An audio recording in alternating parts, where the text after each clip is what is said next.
Aujourd'hui, je sais pas pourquoi, peut-être que oui, peut-être que non, mais je suis sûr que ça va être une bonne journée. Il y a du beau temps, des oiseaux, tout va bien.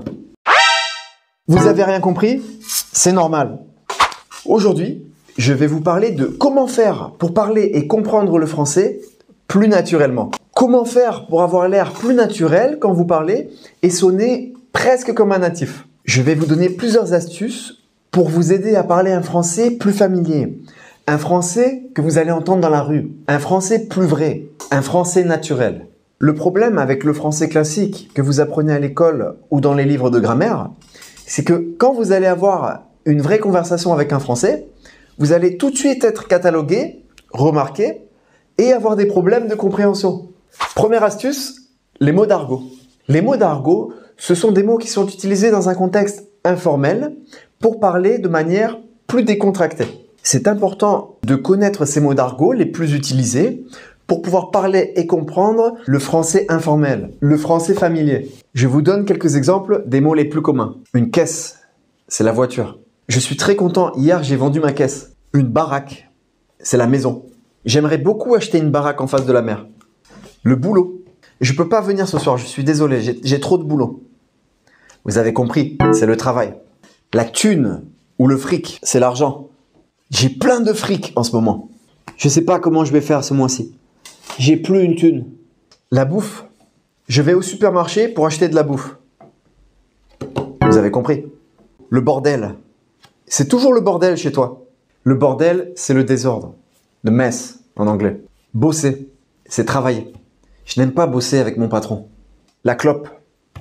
J'ai arrêté la clope depuis 10 ans maintenant. Les fringues. Il faut que j'achète des fringues. J'ai plus rien à mettre. C'est les vêtements, les habits. Un mec, c'est un homme. Il est bizarre ce mec. Un pote, c'est un ami. C'est mon meilleur pote. Et un bouquin, c'est un livre. Ça fait longtemps que je n'ai pas lu un bouquin. Donc voilà, vous avez une petite idée des mots d'argot les plus communs, les plus utilisés. Ensuite, il y a les mots raccourcis. Les Français utilisent énormément ces mots, donc c'est important de les connaître pour parler comme eux, pour les imiter, mais aussi pour mieux comprendre. Quelques exemples. La télé. Il y a quoi à la télé ce soir? Vous avez compris, c'est la télévision. L'ordi. C'est l'ordinateur. Il faut absolument que j'achète un ordi. Le resto. J'aime aller en général au resto une fois par semaine. C'est le restaurant. Le prof. Je suis ton prof de français. L'appart. Il y a 1 an, j'ai changé d'appart. L'appartement. L'appli. J'aime beaucoup cette appli. L'application. Attention, les mots raccourcis ou les mots d'argot ne s'utilisent pas dans n'importe quel contexte ou situation. C'est toujours à utiliser dans une situation informelle avec des personnes que vous connaissez déjà. Les mots de remplissage. Une autre façon d'imiter un français, de parler comme un natif, c'est d'utiliser des mots de remplissage. En gros, les mots de remplissage, c'est quoi? Les mots de remplissage, ce sont des mots pour remplir la phrase et donner plus de temps à la personne qui parle, donc à l'interlocuteur, pour réfléchir et penser à ce qu'il va dire. Quand un Français réfléchit, il va énormément utiliser je sais pas, peut-être. Donc quand tu hésites et que tu ne sais pas quoi répondre, tu peux tout simplement dire je sais pas. Tu vas sonner très français. Un autre mot de remplissage qu'on utilise beaucoup, que personnellement j'utilise beaucoup, c'est le mot expression du coup. Et du coup, demain, tu penses venir ou... Hier, je suis allé au cinéma, du coup, je n'ai pas pu étudier le français. Hier, j'ai joué toute la nuit, du coup, j'ai presque pas dormi. Du coup, tu as choisi.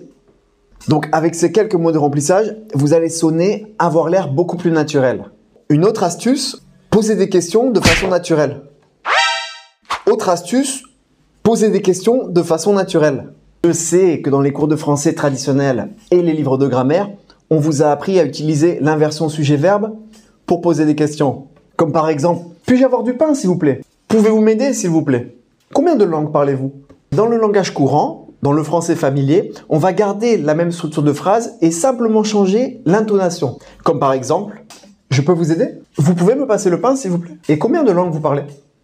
Donc voilà pour l'astuce. Si vous voulez parler comme un français natif, évitez l'inversion sujet-verbe, mais changez simplement l'intonation de la voix. Autre astuce pour sonner plus naturel, la liaison des mots. Quand on va parler plus vite, on va beaucoup lier les mots entre eux, faire une liaison. entre les mots. Ça permet de rendre la prononciation des phrases plus fluide.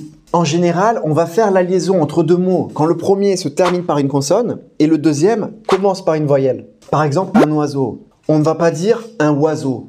Un oiseau. Non, ça sonne faux, ça sonne bizarre. Mais on va dire un oiseau. Un oiseau. On fait bien la liaison entre le U et le N. Un oiseau, un oiseau. Par contre, quand les deux mots ont une consonne, on ne fait pas la liaison. On va simplement dire, par exemple, un verre. On va pas dire un verre. Un verre. De toute façon, ne vous inquiétez pas. En pratiquant petit à petit le français, en lisant, en écoutant, en parlant, vous allez comprendre de mieux en mieux la langue française et ses règles en général. Autre façon de parler comme un natif, de sonner plus naturel, les expressions courantes. Vous pouvez aussi utiliser quelques expressions courantes de la langue française. Comme par exemple, aucune idée. Aucune idée. Ça veut dire, je ne sais pas. Je ne sais pas du tout. Quoi de neuf? Quoi de neuf? On utilise quoi de neuf pour demander à quelqu'un et pour avoir des nouvelles de quelqu'un, pour savoir comment ça va. Avec plaisir. Ça veut dire de rien. Je t'en prie. You're welcome for the English. Laisse tomber. Laisse tomber. Vous pouvez utiliser cette expression quand vous voulez changer de sujet ou pour dire never mind. Never mind. Et dernière astuce de la vidéo, les contractions. Faire des contractions. C'est très important de bien connaître les contractions si tu veux avoir une très bonne compréhension du langage familier de la langue française. Parce que l'on va faire énormément de contractions en français. On va beaucoup manger, couper, contracter les mots. Par exemple, je suis va devenir je suis. Je sais va devenir chez. Je sais pas ce qui se passe aujourd'hui là. Je sais pas. Je suis pas sûr de venir aujourd'hui. Je sais pas si je vais venir aujourd'hui. Je suis en très grande forme aujourd'hui. Je suis pas très bien aujourd'hui. Et aussi le ne de la négation.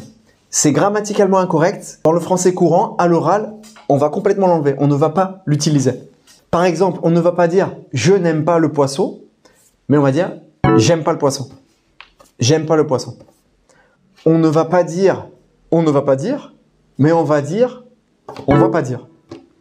On ne va pas dire « je ne sais pas », on va dire « je sais pas ». Ou avec la contraction « je sais pas ». Je sais pas du tout. Aujourd'hui, je sais pas pourquoi. Peut-être que oui, peut-être que non. Mais je suis sûr que ça va être une bonne journée.